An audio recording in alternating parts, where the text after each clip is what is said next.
The air at the Miller Farm auction hung thick and heavy, a soupy mix of late August humidity, diesel fumes, and quiet desperation. It was 1972, and another good family was being sold out, piece by rusty piece. I stood near the back, my hands shoved deep in the pockets of my worn denim overalls, watching the vultures circle. Most of them weren't farmers, not really. They were speculators, bankers in clean boots, and Richard Sterling, the man who owned the brand-new International Harvester dealership on the edge of town. Sterling was holding court, a shiny new Ford F-250 Ranger behind him, its chrome gleaming like a false promise. He was laughing, a loud, confident sound that grated on the nerves of men who were watching their neighbor's life get scattered to the four winds. He was selling hope on 4-year notes at 8%, a deal that sounded sweet until the first dry year came along. Old man Miller had bought into that hope, trading in his reliable Farmall M for a shiny new IH-1066 with a cab and a radio. Now the 1066 was up on the block, paint barely faded, and Miller was heading to town to work at the feed mill. I wasn't there for the big stuff. My farm, the one my father had carved out of the clay hills with a 2-bottom plough and a team of mules, was small, but it was mine. Every bolt on my John Deere 4020 was paid for, every acre was clear except for the back 40. The back 40 was a place of legend and frustration, a stubborn patch of ground littered with glacial rock and the petrified stumps of ancient oaks. My father had tried to clear it, broke a ploughshare and declared it God's country, best left alone. But I saw 40 acres of corn, 40 acres of security. I just needed a way to tame it. The auctioneer, a fast-talking man with sweat stains under his arms, moved past the household goods and the smaller implements. He was getting to the scrap, the stuff tucked away behind the barn that hadn't run in years. And that's when I saw it. It was an Alice Chalmers HD6 bulldozer. It sat listing to one side, its track sunk halfway into the mud. Rust wasn't just on it. Rust was holding it together. The blade was scarred and bent, the seat was a riot of cracked vinyl and exposed springs, and a thick black river of old oil had bled from the engine block into the dirt below. It looked like a 10-ton tombstone. "All right, folks, what am I bid for this piece of industrial history?" the auctioneer chirped, his enthusiasm flagging. "She was running when parked," the owner says. "Needs a little TLC." A few chuckles rippled through the crowd. "Running from what? A fire?" someone shouted from the front. Sterling swaggered over, kicking one of the track pads with the toe of his immaculate boot. "That thing's got a screamin' Jimmy in it," he announced, loud enough for everyone to hear. He meant the Detroit 371 diesel, a 2-stroke engine famous for its high-pitched whine and its tendency to leak oil from every conceivable orifice. You'd spend more on oil than fuel. Best thing for it is a cutting torch and a ride to the scrapyard. "I'll give you $50 for the scrap weight bill." The auctioneer ignored him. "Do I hear $100? $100 to start it off?" Silence. The only sound was the buzzing of flies and the distant lowing of a cow. My heart started to beat a little faster. I'd worked on Detroits before. They were loud, they were messy, but they were simple. And they were powerful. If I could get it running, that old Dozer could clear the back 40. It could change everything. $100, I said, my voice quiet but clear. Every head turned. Sterling looked at me and smirked, a real condescending, pitying kind of look. "Stone," he said, shaking his head, "you still running that old 2-cylinder Deere your daddy bought? A man can't get ahead with yesterday's tools." "My tools are paid for, Rich," I said, meeting his gaze. "And they'll keep you small forever," he shot back. He turned to the auctioneer. "Let the man have his toy. He'll need something to keep him busy when the bank takes his farm." The auctioneer, eager to move on, slammed his gavel. "Sold for $100 to Mr. Jedediah Stone." The weight of that $100 felt heavier than the 20,000 sterling had probably just signed a note for on a new combine. I'd just bought 10 tons of trouble. As the crowd dispersed, the farmers heading back to their fields and the bankers to their air-conditioned offices, I walked up to my new acquisition. The smell of stale diesel and rust was thick in the air. I laid a hand on the cold steel of the blade. It was rough, pitted with age, but it was solid. This was iron ore, pulled from the Mesabi Range, forged in a Milwaukee factory by men who knew how to build things that lasted. It had a soul, something Sterling's plastic and chrome machines would never understand. Getting it home was the first problem. It took me 2 days to find a man with a lowboy trailer willing to haul it, and another $50 I didn't really have. We dragged it out of the mud with a logging winch, the sound of the tracks groaning and popping like old bones. When we finally got it unloaded in my yard, it looked even worse than it had at the auction. It slumped by the barn, an orange metal carcass, leaking its lifeblood onto the gravel I'd so carefully laid down. My wife, Martha, came out onto the porch, wiping her hands on her apron. She didn't say a word, just looked at the machine, then at me. Her expression wasn't angry, just worried. That night I couldn't sleep. I sat at the kitchen table with a cup of lukewarm coffee, the parts manual for a Detroit 371 I'd found at a swap meet spread out before me. The diagrams were complex, a maze of liners, pistons, blowers, and governors. Sterling's words echoed in my head. Yesterday's tools. Maybe he was right. Maybe I was just a fool, clinging to the past while the world moved on. I looked out the window at the hulking shadow of the Dozer. It was a monument to either my future or my failure. Before we go any further, before I tell you about the grease and the busted knuckles and the long nights under a single bare bulb in the barn, I have to ask you folks a question. Think about your own lives, your own workshops, your own farms. What's the one old tool or piece of machinery you refuse to give up on? The one that everybody else says is junk, but you just know, it's got good iron in it yet. Let me know in the comments, because I think you'll understand what was going through my head that night. The first order of business was to diagnose the beast. The black slick underneath it was the most obvious clue. That wasn't just an oil drip, it was a hemorrhage. I spent a full day with a pressure washer and a scraper, blasting away decades of accumulated grease and grime just to see the engine block. It was a Detroit 371, just as Sterling had said, a 3-cylinder 2-stroke diesel. Unlike a 4-stroke engine that uses a turbocharger, these old girls used a Roots-type blower to force air into the cylinders. And that's where I found the problem. The seals on the blower drive shaft were completely shot. But it was worse than that. The oil wasn't just leaking out, it was being forced into the airbox and from there, right into the cylinders. The previous owner had probably shut it down just before it turned into a runaway diesel, an engine that starts feeding on its own crankcase oil and screams itself to death. The solution sounded simple: rebuild the blower and replace the seals. But on a Detroit, nothing is ever that simple. Pulling that blower was a 3-day fight. The bolts were rusted solid. I soaked them in penetrating oil, heated them with a torch until they glowed cherry red, and leaned on a 4-foot breaker bar until my back screamed and the veins stood out on my forehead. One by one, with a sound like a rifle shot, they gave way. With the blower off, I could finally see the true extent of the damage. I pulled the cylinder head, a chunk of cast iron so heavy I had to use a chain hoist rigged to the main beam of the barn. The cylinder liners were scored, deep gouges carved into the metal walls where the piston rings had scraped by, starved of proper lubrication. The engine didn't just need a patch, it needed a full-blown heart transplant. I made a list on the back of a seed corn envelope, 3 new liner kits, which included the pistons and rings, a full gasket set, new blower seals and bearings, new injector nozzles. The bill was going to be staggering. I drove into town, avoiding the new IH dealership like the plague, and went to a dusty old parts store run by a man named Gus. Gus had been selling parts since the days of the Farmall F20. He peered at my list over his spectacles. "Detroit 371, eh?" he grunted, chewing on an unlit cigar. "Haven't ordered parts for one of those in a decade. That for the old Alice Chalmers Dozer you bought off the Miller place." News traveled fast in a small town. "That's the one," I said. He spent the next hour blowing dust off of ancient catalogues, making calls to warehouses in cities I'd never heard of. Finally, he scribbled a number on a piece of paper and pushed it across the counter. $842. I felt the air leave my lungs. That was more than I'd cleared in the last 6 months.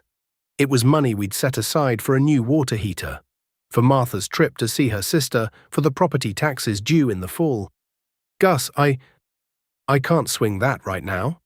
He looked at me, his expression softening just a little. "Look, Jed, I know you're good for it. But I'm not a bank. Tell you what, you give me 300 now and you can work off the rest. My delivery truck needs a new clutch and my boy's too busy to get to it." So that was my life for the next month.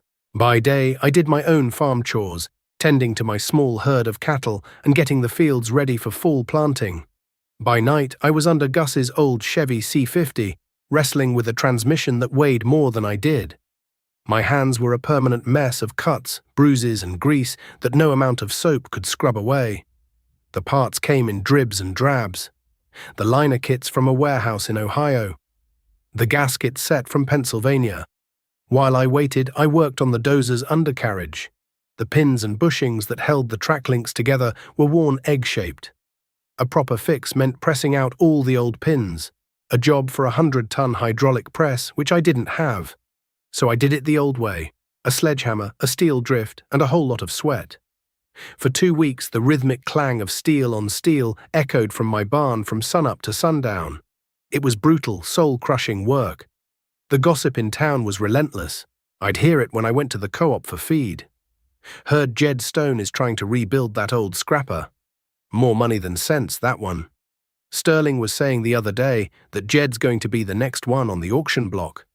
Rich Sterling himself would make a point to drive his shiny truck slowly past my lane. I'd see him pause at the end of the drive, shaking his head at the sight of me, covered in grease, wrestling with a piece of machinery he considered ancient history. He never stopped, just gave that little smirk and drove on. A silent judgment that was louder than any words. He was the future. I was a relic. One evening, covered in grime and bone-tired, I was trying to fit the new cylinder liners. They had to be pressed in perfectly straight using a homemade tool I'd fashioned out of a threaded rod and some thick steel plates. One of them bound up, tilting just a fraction of an inch. I tried to back it out, but it was stuck fast. I pulled, I swore, I beat on the block with a wooden mallet until my arms ached. Nothing. It was a simple mistake, but one that could have ruined the entire engine block. I finally gave up, slumping against the cold steel of the track. I put my head in my hands, the smell of diesel and failure filling my nostrils. I was beat. Sterling was right. The town was right. I was a fool. Just then, Martha came into the barn, carrying a lantern and a mason jar of iced tea. She didn't say anything about the stuck liner. She just sat down on an overturned bucket beside me. "You remember what your father used to say?" she asked softly.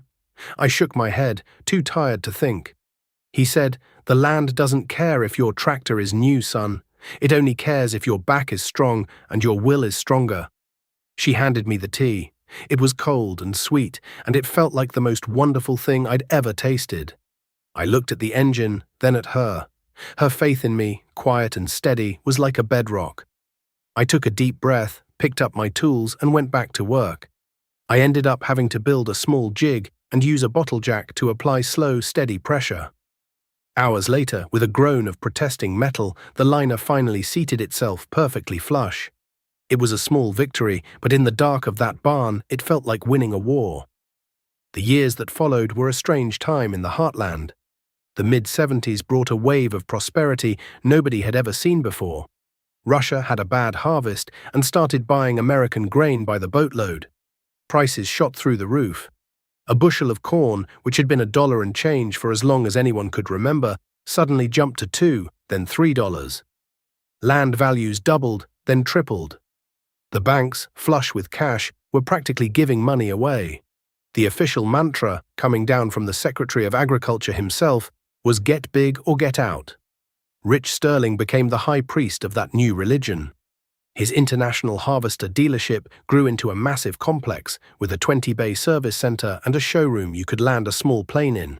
He sold tractors like they were hotcakes, brand new 1466 and 1566 models with turbocharged engines, air-conditioned cabs, and AM/FM radios. He didn't just sell the machines, he sold the dream. He'd sit a young farmer down, a kid just starting out, and draw up a financing plan that looked too good to be true. "Don't you worry about the payments," he'd say with a slick smile. "With corn at $3, this tractor will pay for itself in 2 years. You're not spending money, you're investing in your future." And people bought it. They bought bigger tractors, bigger combines, and most of all, they bought more land. Neighbors who had been friends for generations were suddenly bidding against each other at auctions, driving prices to insane levels. The guy with the most debt was seen as the smartest guy in the room. He was the one with vision. My old Alice Chalmers Dozer, which I had finally gotten running after a full year of work, was a joke to them. It was ugly, loud and slow, but it was a monster. The old Detroit 371, once tuned, fired up with a cloud of blue smoke and settled into a deafening high RPM roar that rattled the windows in the house. Inch by inch, rock by rock, stump by stump, I began to tame the back 40. It was slow, grueling work.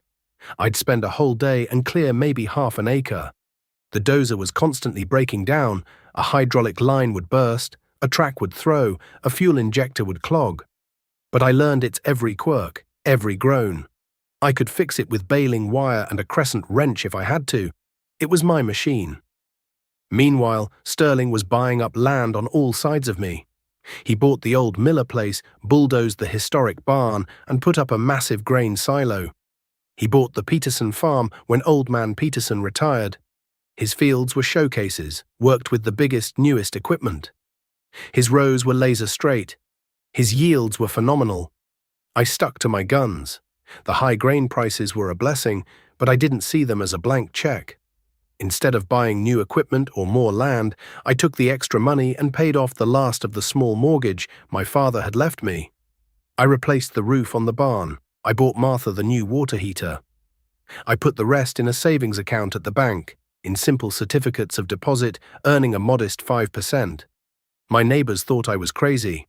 "Jed, what are you doing?" my friend Tom asked me one day at the co-op. "Sterling is paying $4,000 an acre for the Johnson place.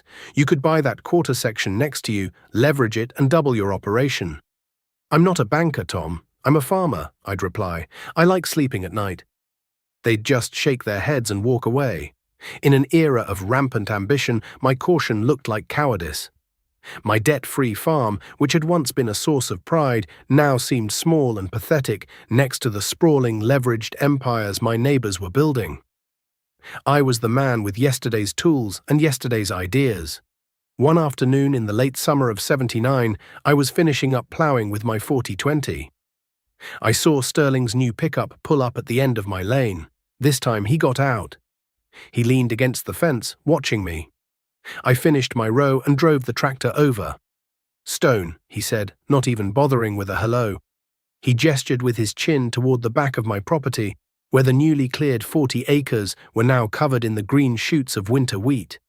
"I'll give you $3,000 an acre for that back 40. "It's not for sale, Rich," he laughed. "Everything's for sale for the right price. Look, I'll be honest, your little plot here messes up my section lines. I own everything around you. I'll give you a good price for the whole farm, enough to set you up real nice in town. You're working yourself to death with this old junk." He nodded toward my 4020.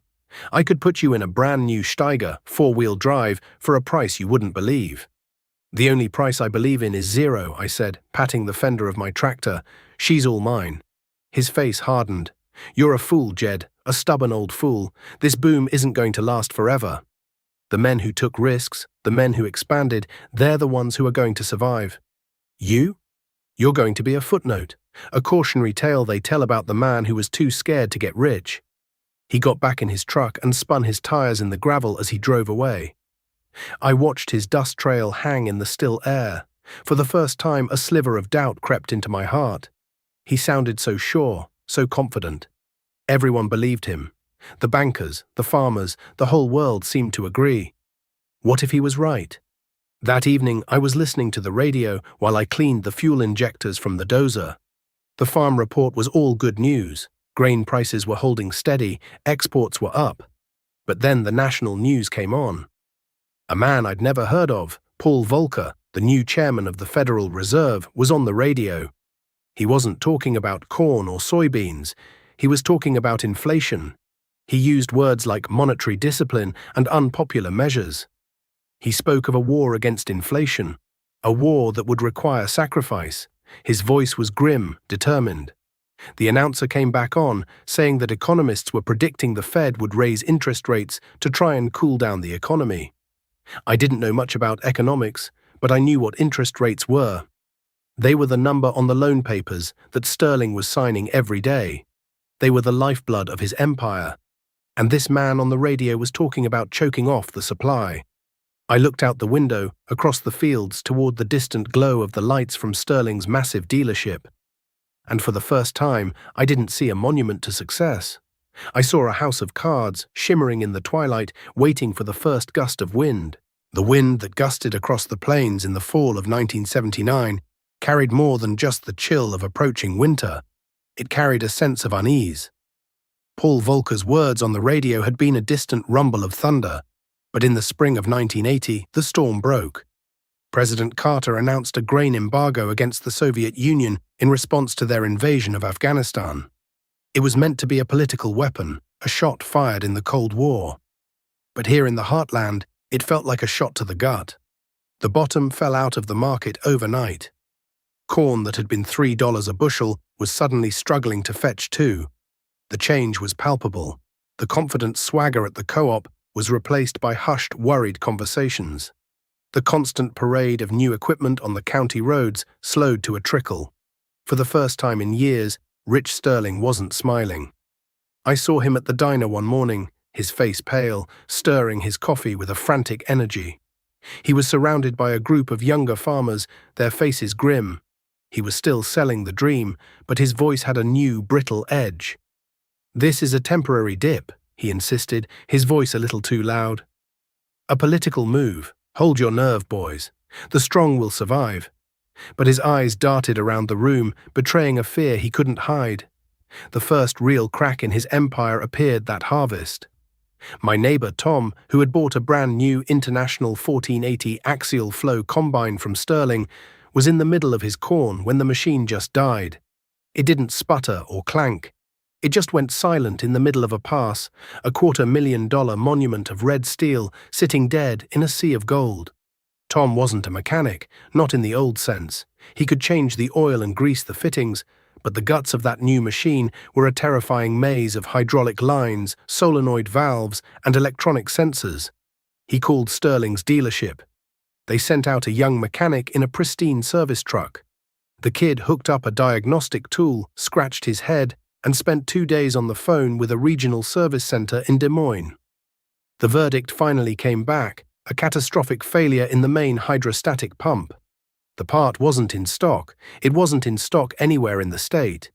There was one in a warehouse in Moline, Illinois, but it would take a week to get there, and the repair bill, including labor, would be over $10,000. A week. With 160 acres of corn still in the field and a forecast calling for heavy rain. I found Tom standing by his dead combine, his shoulders slumped in defeat. "10 grand, Jed," he said, his voice hollow. "And I've got a payment due to Sterling next month that's almost as much. The bank, they're already making noise." I didn't say anything. I just went home, fired up my old John Deere 4400, and spent the next 4 days helping him get his crop out. My combine was slow, it was noisy, and it didn't have a radio, let alone air conditioning. But it ran. Every night I'd clean the air filter by the light of the barn, check the belts, and grease every Zerk fitting I could find. It was old, but I knew its soul. When it made a new noise, I knew what it meant. Tom's new machine was a stranger to him, a technological marvel he'd bought on faith, and it had betrayed him. While Tom was paying me in sacks of feed corn I didn't really need, the news on the radio got worse. Paul Volcker wasn't backing down, he was raising the interest rates again. And again, the prime rate, the number that governed every other loan in the country, started a relentless, terrifying climb. It went from 12% to 15%, then 18%. Farmers who had variable rate loans from the Production Credit Association saw their payments double, then triple. It was like trying to run up a down escalator that was speeding up with every step. Sterling's dealership began to look like a ghost town. The massive lot, once packed with gleaming new tractors, was half empty. But it wasn't because he was selling them. It was because he couldn't afford to keep the inventory. The loans he took out to buy those machines from International Harvester, what they called floor planning, were tied to the prime rate. He was paying 20% interest on millions of dollars of equipment that was just sitting there, collecting dust. Then the repo trucks started showing up. Not Sterling's trucks, but trucks from banks in Omaha and Kansas City. They came for the farmers who were a few months behind. They didn't knock. They just backed up to a piece of equipment, hooked on, and hauled it away, leaving deep tire tracks in the gravel driveways like fresh scars. The community, once bound by a sense of shared prosperity, was now fractured by fear and shame. The auction notices started appearing in the paper again, just like they had in the early 70s, but this time it wasn't one or two a season. It was a flood. Every week another family was sold out, their dreams scattered to the winds for pennies on the dollar. Sterling's confident predictions had turned to ash in their mouths. His house of cards, built on the promise of $3 corn and easy credit, was beginning to tremble. By the winter of 1981, the prime rate hit an unbelievable 21.5%. The number itself felt like a physical blow. It was no longer a crisis, it was a full-blown economic collapse. The word foreclosure was on everyone's lips. It was a disease, sweeping through the county, taking the young and ambitious first, the ones who had followed Sterling's advice and leveraged everything they had. Land that had been selling for $4,000 an acre 2 years earlier couldn't find a buyer at $1,500. The banks didn't care, they just wanted their money. The symbol of the collapse was Sterling's dealership. The bright red paint on the massive building began to look faded and tired. Weeds sprouted in the cracks of the vast asphalt lot. One day, a sign appeared in the window, printed on cheap computer paper. Inventory liquidation. Everything must go. It was a fire sale born of pure desperation, but no one was buying. The few farmers who still had any money were hoarding it, terrified of what tomorrow might bring. The final blow came on a cold, grey morning in March. A fleet of flatbed trucks from the bank, accompanied by sheriff's deputies, pulled into Sterling's lot. It was a methodical, merciless process. They loaded up the remaining tractors, the combines, the plows, everything. They stripped the service bays of their tools and the offices of their furniture. Rich Sterling stood on the sidewalk and watched, his face ashen, his expensive suit looking rumpled and out of place. He wasn't the confident titan of industry anymore. He was just a man watching his world get dismantled piece by piece. The dream he had sold so effectively had devoured him too. A week later, the auction notice for his personal farm appeared in the paper. He had leveraged it all to prop up the dealership, and it hadn't been enough. The land he had so proudly assembled, the parcels that surrounded my small farm on 3 sides, was going on the block. My life during those years was a world away from the chaos. It wasn't easy. Corn at $1.80 a bushel didn't leave much room for error. But my land was paid for. My equipment was mine. The only debt I had was the $542 I still owed Gus at the parts store, which I paid off with the money I made from custom combining for Tom. My frugality, once seen as a weakness, had become my armor. The old Alice Chalmers Dozer, my $100 folly, became an unlikely source of salvation. With so many people losing their land, there was a sudden demand for clearing work on marginal ground, small parcels people were trying to make productive to scratch out a living. I'd haul the old beast over on a rented trailer and go to work. I cleared fence rows choked with hedge trees. I pushed out old creek beds to reclaim bottom land. I filled in gullies. The Detroit engine screamed its 2-stroke song, and the old steel blade bit into the earth. I never got rich, but I earned enough hard cash to pay my property taxes, buy my seed, and keep food on the table. My hands were calloused and my back ached, but I slept soundly every night. I wasn't beholden to any bank or any salesman. I was a free man on my own land, a king in a kingdom of ruins. Martha and I ate simply. We patched our clothes, and we watched our small savings account, the one everyone had laughed at, slowly grow. The day of Sterling's auction was bright and cold, the sky a harsh, unforgiving blue. The crowd was different from the one at the Miller auction all those years ago. It was quieter, more somber. The vultures were there, bankers in dark suits and out-of-state investors smelling blood in the water. But most of the faces were local, farmers who had come not to bid, but to bear witness to the end of an era. I saw Sterling standing by himself near a grain bin, away from the crowd. He looked older, smaller. His confidence was gone, replaced by a deep, hollowed-out weariness. Our eyes met for a moment across the yard. There was no smirk, no condescension, just the blank look of a man who had lost everything. I gave a slight nod. He didn't respond. The auctioneer started with the equipment, what little was left. The prices were heartbreaking. A four-wheel drive Steiger tractor that had cost Sterling over $100,000 just 3 years prior sold for $25,000. Then they moved on to the land, selling it off parcel by parcel. The big investors bought up the prime flatland, paying cash at prices that were a fraction of their former value. Finally, they came to the 80 acres that bordered my farm to the east and south, the parcel that included the old Miller place where this whole story had started. It was the land Sterling had bought to straighten his section lines. "All right, folks, what am I bid for this 80-acre tract?" the auctioneer called out. "Good ground, lays nice. Do I hear 1,000 an acre to start?" A banker from Omaha opened the bidding. 1,000. Another investor countered 1,100. They went back and forth, the bids climbing slowly. This was the land that would connect my farm, make it whole. This was the land I had watched Sterling cultivate with his massive debt-fueled machines. I had cleared my own back 40 with sweat and old iron, while he had bought this with a signature on a piece of paper. I thought of my father and his belief in owning what you worked. I thought of Martha and her quiet, unwavering faith. I thought of the long nights in the barn, my hands bleeding, rebuilding that old Dozer. I had spent the last several years saving every spare dollar, tucking it away in those simple certificates of deposit. I had the cash sitting in the bank, earning its modest, steady interest. It wasn't borrowed money. It was my money. The bidding stalled at $1,450 an acre. $1,450 once, the auctioneer chanted, $1,450 twice. I raised my hand. My voice came out clear and steady, carrying across the silent crowd. 1,500. Every head turned. The banker from Omaha looked at me, annoyed. He had assumed the locals were all broke. He conferred with his partner, then shook his head. They were done. "Sold," the auctioneer cried, his gavel cracking in the cold air. "For $1,500 an acre to Mr. Jedediah Stone." I didn't feel a rush of triumph. I felt a quiet, profound sense of rightness. I had not beaten Rich Sterling. The times had beaten him. The false promises had beaten him. I had simply endured. I walked over to the bank's representative, a young man in an ill-fitting suit, and wrote him a check, not against a line of credit, but against the money I had earned and saved.